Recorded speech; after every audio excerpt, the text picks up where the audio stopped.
À Marseille, le mur qui entoure le chantier de la Plaine désespère les commerçants. Habitat insalubre, les évacuations ont débuté dans la cité Corot à Marseille.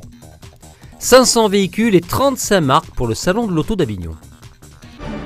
95% de mon chiffre d'affaires. 95%. Plus personne ne vient. Il y a des murs, on se sent emprisonné, il n'y a pas de stationnement. Voilà quoi, tenir, je ne sais pas si on va tenir. Le mur en béton qui entoure depuis quelques semaines la place Jean Jaurès est censé protéger le chantier. Est-il en train de tuer les commerces et la vie de quartier?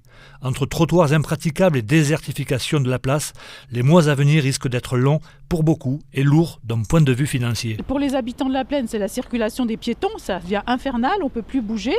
Il y a des trottoirs de 40 cm de large, il n'y a pas de passage piéton. Ils ont fini par mettre un passage piéton parce que je les ai harcelés pendant un mois pour qu'ils tracent des lignes jaunes. Voilà. C'est triste, hein. Le mardi en temps normal, là il y avait de la vie, il y avait du passage, c'était animé. On espère en effet qu'elle gardera son aura, son esprit festif, parce que la Plaine c'est pas juste une place, c'est pas juste des arbres, c'est pas juste du béton, c'est un esprit. Les gens ils viennent ici pour ça, ils viennent pas ici pour le bâti. Donc très compliqué de savoir ce qu'il en sortira dans 2 ans. En tout cas, ce qu'on espère, c'est que pour les gens qui resteront, il y aura une forme de réconciliation entre ceux qui étaient contre, ceux qui étaient pour, et que on retrouve un peu notre esprit village qui n'existe plus en ce moment. Pour moi, c'est la sinistrose dans le quartier. Pour tous les commerçants, c'est vraiment une plongée au niveau financier, au niveau économique.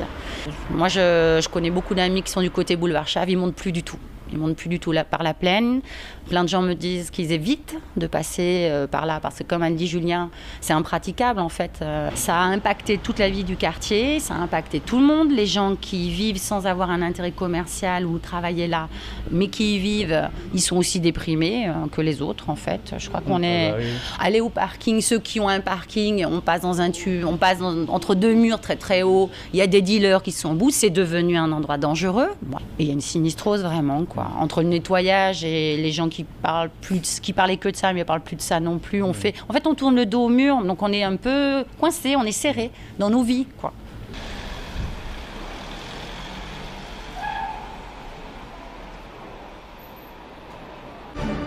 Depuis ce matin, les évacuations se poursuivent à la cité Corot dans le 13e arrondissement de Marseille après un arrêté de péril. Plusieurs appartements du bâtiment A sont en situation d'habitat insalubre.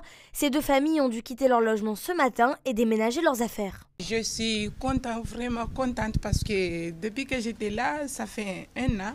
J'étais ici et en plus que j'ai appelé ma propriétaire le problème qui était là, même pas venir pour regarder le problème. Même pas pour regarder, pour le faire le travail, il vient pas. Avant que le plafond il tombe sur moi, dans ma tête, au salle de bain. J'appelle ma propriétaire pour le dire, pour expliquer. Elle vient pas. J'ai payé 650 €, oui. Donc moi, je vais refuser pour le payer. Ça nous a fait peur, oui, parce que se retrouver, si vous voyez que ça s'effondre et que, surtout que j'ai 3 enfants en bas âge, qu'il faut partir dans les moments instantanés, je ne saurais pas comment réagir, quoi. Et c'est vrai que ça faisait vraiment peur que ça se passe ici, quoi.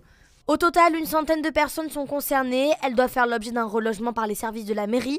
Mais pour l'instant, les habitants ont très peu d'informations. Je ne comprends pas qu'on puisse fonctionner de telle manière, de venir dire aux gens du jour au lendemain, vous prenez vos affaires, vous partez, sans qu'il y ait un accompagnement social, sans qu'il y ait un accompagnement psychologique renforcé. Dire qu'aujourd'hui, quand les gens déménagent, il devrait y avoir des travailleurs sociaux, il devrait y avoir des agents de la mairie. Même Madame Fructus, elle devrait être là aujourd'hui. C'est ce que je dis. Aujourd'hui, on les traite un peu, allez, voilà, on vous met là, on ne les concerte pas. On se retrouve du jour au lendemain. C'est compliqué pour eux, c'est un traumatisme là quand même de déménager alors qu'ils vivent dans ces conditions compliquées depuis des années. Oui, je suis contente qu'ils déménagent et qu'ils partent parce que c'est très dangereux, mais par contre je ne suis pas satisfaite des conditions dans lesquelles c'est fait. Et j'alerterai le ministre là-dessus, ça c'est sûr et certain.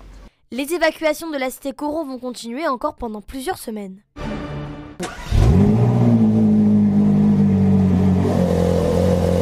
35 marques, 500 véhicules, 3 halls.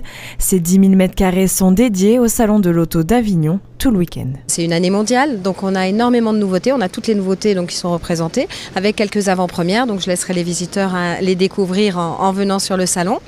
On a un nouveau hall avec, là cette année, du luxe. Donc ça c'est une nouveauté, c'est le hall C.